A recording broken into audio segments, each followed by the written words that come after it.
श्री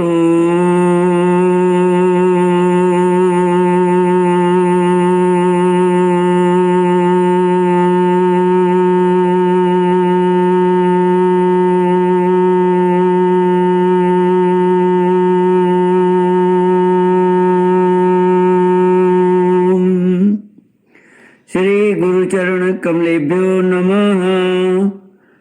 श्री गणेशाय नमः। श्री सरस्वत्यै नमः। श्री विष्णवे नमः। श्री कृष्ण गोविंद हरे मुरारे, हे नाथ नारायण वासुदेव। श्री कृष्ण गोविंद हरे मुरारे, हे नाथ नारायण वासुदेव। हे नाथ नारायण वासुदेव। हे नाथ नारायण वासुदेव। हे नाथ नारायण वासुदेव।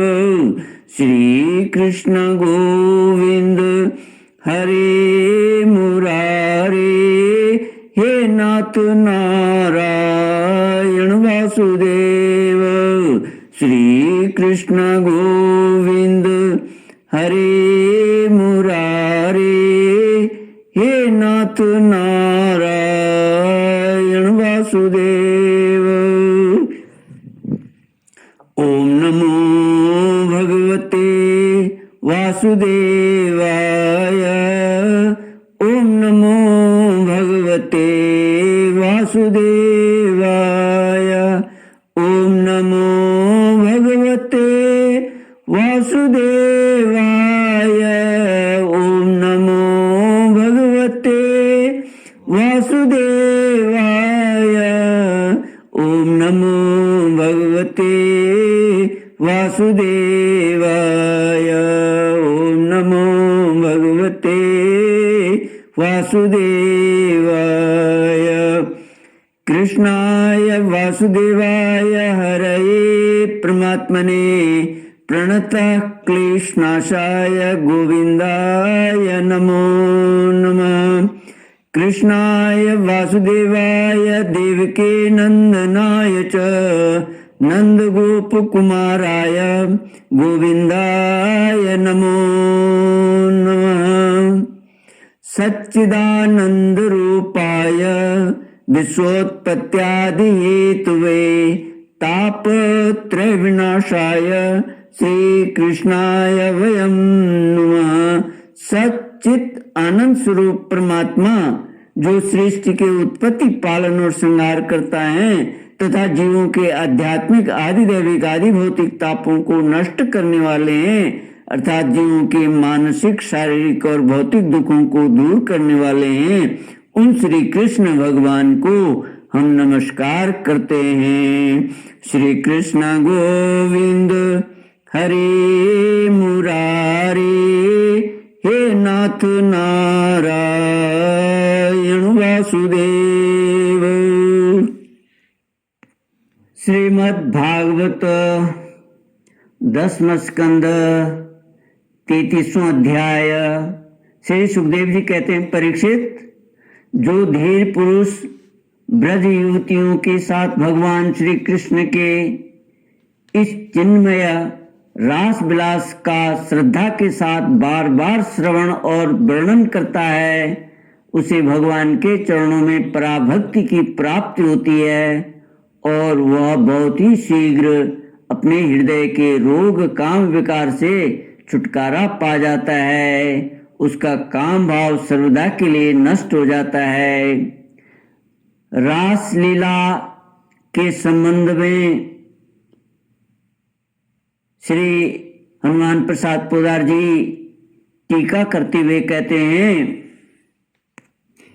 कि गोपियों के साथ भगवान श्री कृष्ण का जो रमण हुआ वह सर्वथा दिव्य भगवत राज्य की लीला है, लौकिक काम क्रीड़ा नहीं।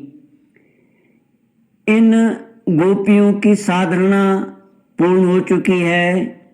भगवान ने अगली रात्रियों में उनके साथ विहार करने का प्रेम संकल्प कर लिया।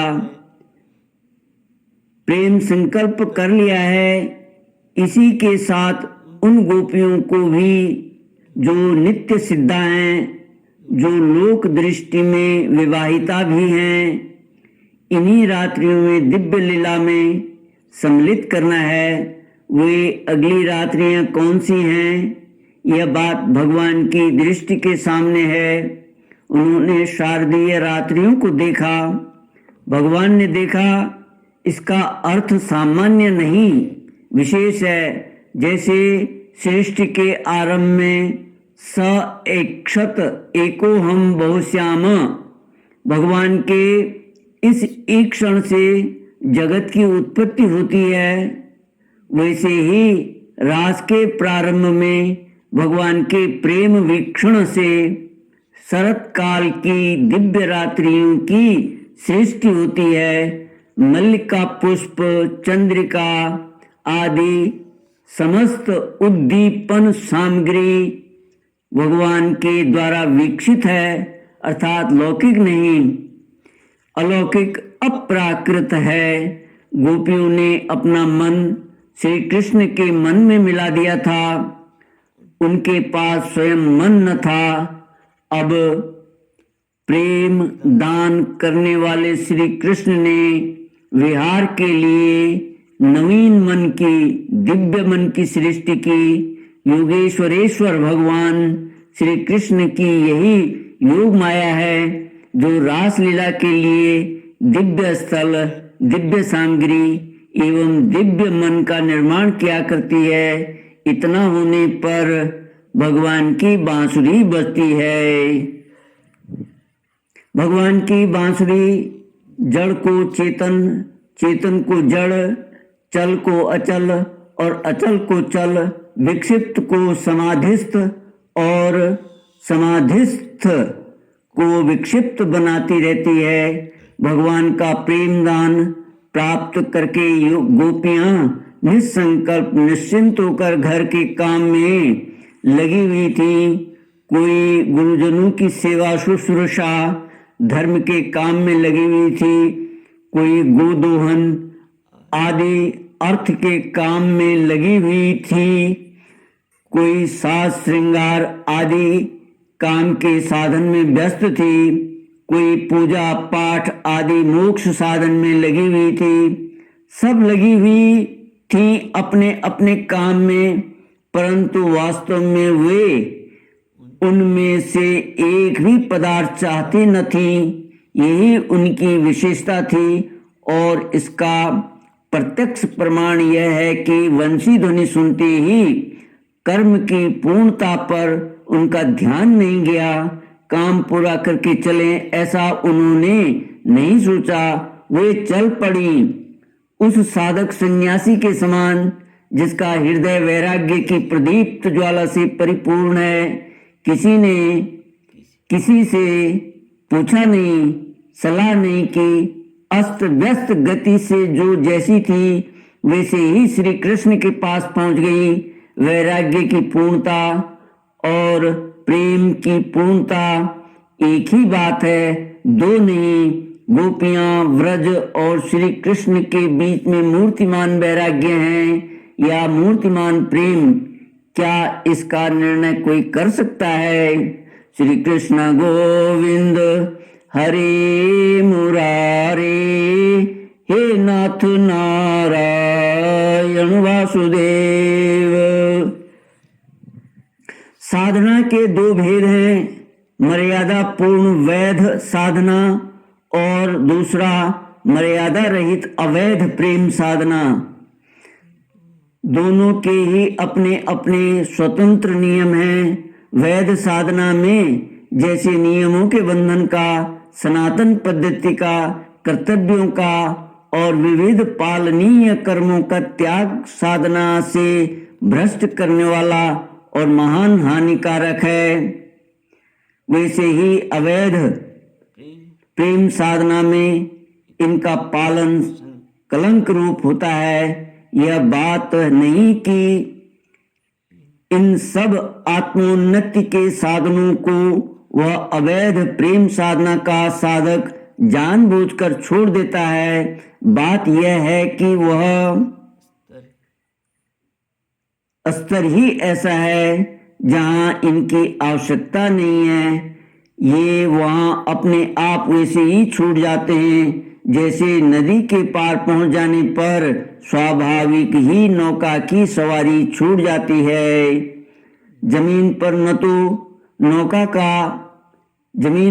नौका पर बैठकर चलने का प्रश्न उठता है और न ऐसा चाहने या करने वाला बुद्धिमान ही माना जाता है। ये सब साधन वहीं तक रहते हैं जहां तक सारी वृत्तियां सहज स्वेच्छा से सदा सर्वदा एकमात्र भगवान की ओर दौड़ने नहीं लग जाती। इसीलिए भगवान ने गीता में एक जगह तो अर्जुन से कहा है, न मे पार्थास्ति कर्तव्यम त्रिषु लोकेषु किंचन नानवाप्तमवाप्तव्यम वर्त एव च कर्मणि यदि ह्यहं न वर्तेयं जातु कर्मण्यतन्द्रितः मम वर्तमानुवर्तन्ते मनुष्याः पार्थ सर्वशः उत्सीदेयुरिमे लोकाः न कुर्यां कर्म चेदहं शंकरस्य च कर्ता स्याम उपहन्यामि मां प्रजा सक्ता कर्मण्य विद्वांसो यथा कुर्वन्ति भारत कुर्याद् विद्वांस तथा सक्तः चिकीर्षुर्लोक संग्रहम्। भगवान कहते हैं, अर्जुन, यद्यपि तीनों लोकों में मुझे कुछ भी करना नहीं है और न मुझे किसी वस्तु को प्राप्त ही करना है, जो मुझे न प्राप्त हो तो भी मैं कर्म करता हूँ। यदि मैं सावधान होकर कर्म न करूँ तो अर्जुन, मेरी देखा देखी लोग कर्मों को छोड़ बैठे और यूं मेरे कर्म न करने से ये सारे लोग भ्रष्ट हो जाएं तथा मैं इन्हें वर्ण संकर बनाने वाला और सारी प्रजा का नाश करने वाला बनूं। इसलिए मेरे इस आदर्श के अनुसार अनासक्त ज्ञानी पुरुष को भी लोक संग्रह के लिए वैसे ही कर्म करना चाहिए जैसे कर्म में आसक्त अज्ञानी लोग करते हैं। यहाँ भगवान आदर्श लोक संग्रह ही महापुरुष के रूप में बोलते हैं। लोक नायक बनकर सर्वसाधारण को शिक्षा देते हैं, इसलिए स्वयं अपना उदाहरण देकर लोगों को कर्म में प्रवृत्त करना चाहते हैं। यही भगवान उसी गीता में जहाँ अंतरंगता की बात कहते हैं वहाँ स्पष्ट कहते हैं, सर्वधर्मान परित्यज्य मामेकं शरणं व्रज। सारे धर्मों का त्याग करके तू केवल एक मेरी शरण में आ जा। यह बात सबके लिए नहीं है। इसी से भगवान गीता में इसे सबसे बढ़कर छिपी हुई गुप्त बात सर्वगुह्यतम कहकर इसके बाद के ही श्लोक में कहते हैं, इदं ते ना तपस्य काय ना भक्ताय कदाचन न चाशुश्रूषवे वाच्यम न च माम योऽभ्यसूयति। भैया अर्जुन, इस सर्वगुह्यतम बात को जो इंद्रिय विजयी तपस्वी न हो, मेरा भक्त न हो, सुनना न चाहता हो और मुझ में दोष लगाता हो, उसे न कहना।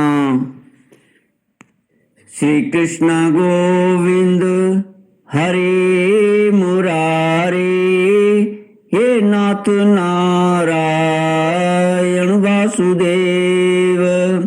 ओम पूर्णमद पूर्णमिदं पूर्णात् मुदच्यते पूर्णस्य पूर्णमादाय पूर्णमेवावशिष्यते। ओम शांति शांति शांति। हरि ओम। श्री गुरुभ्यो नमः। हरि ओम।